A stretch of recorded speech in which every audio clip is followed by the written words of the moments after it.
Hi guys, good evening. I have an oval cylinder for you tonight, and if you have a look on the cylinder itself, there is no brand. I have picked it. It was not really that easy task. It's a 6-spinner, and the brand is an ESLA. I got this one from Iceland some time ago. Bidding is not the wildest that there is, but still it's quite nice bidding. Works very well.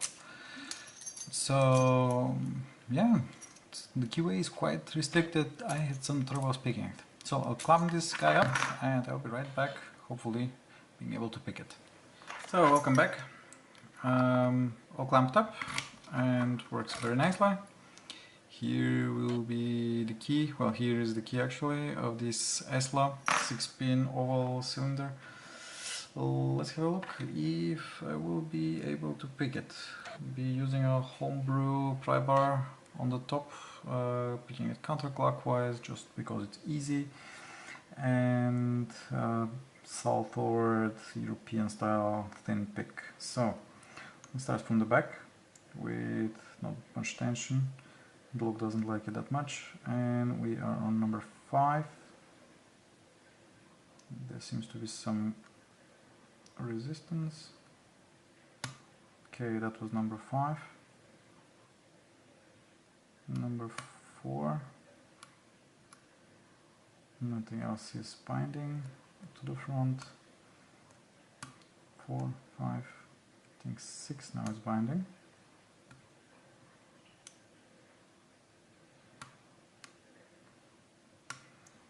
5, 4, 3, nothing on 2, no binding on 1. Let's go back to 2, nothing, 3, 3 gave a click.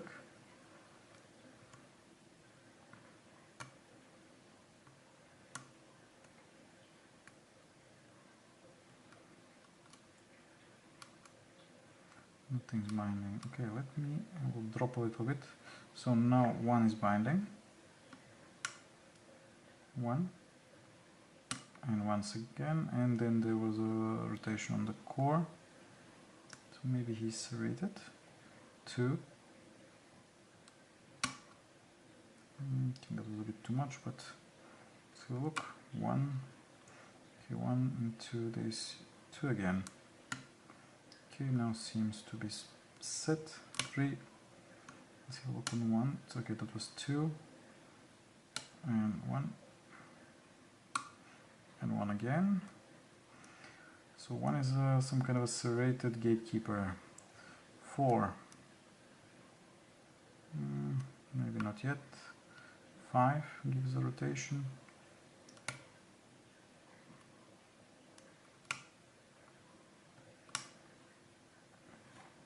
And there we go, finally. So 6 was set. Whew. Okay, that's good to see, finally. So let's have a look. What is inside of this lock? I am really curious.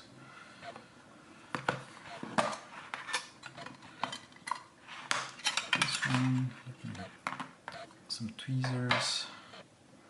Sorry for the autofocus, guys.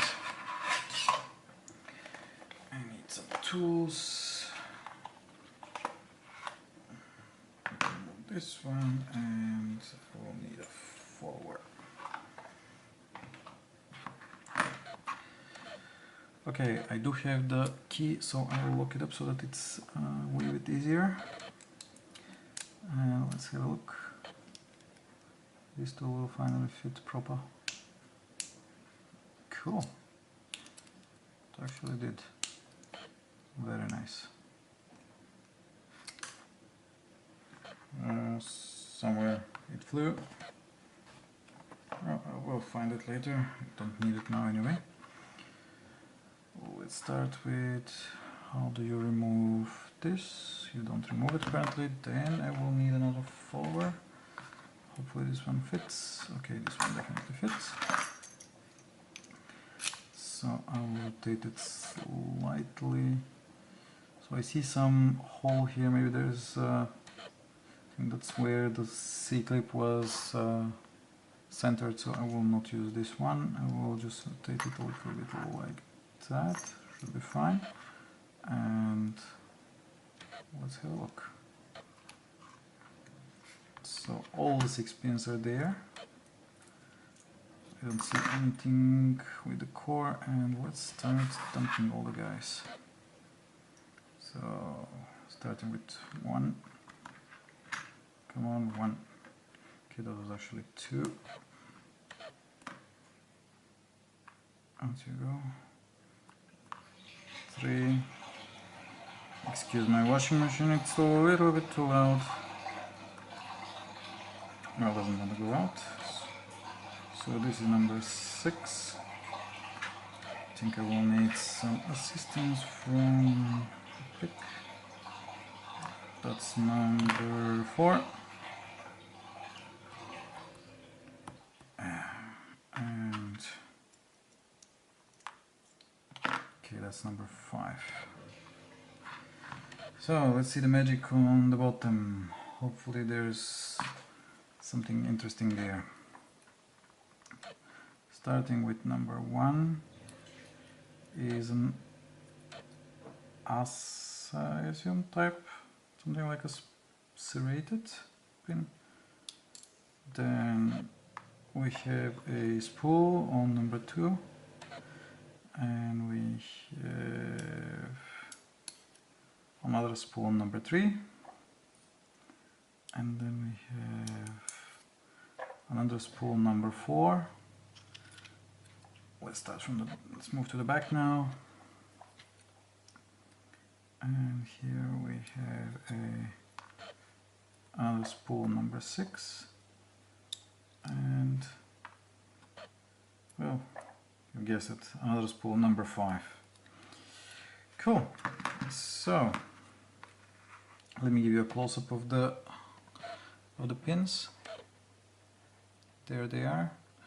So that's the reason why number 1 gave me these 2 clicks, is because of these 2 serrations. Everything else is spools from the driver pins, and the key pins were all standard. I see the core. I see nothing special in the core. 2 drill protections here, and there's nothing special on the chambers, all standard chambers. Cool. Guys, thanks for watching. This was the ESLA 6-pin oval cylinder lock. It's been a pain to pick, but I had fun. Hopefully you also enjoyed it, guys, and I will see you in the next video. Bye.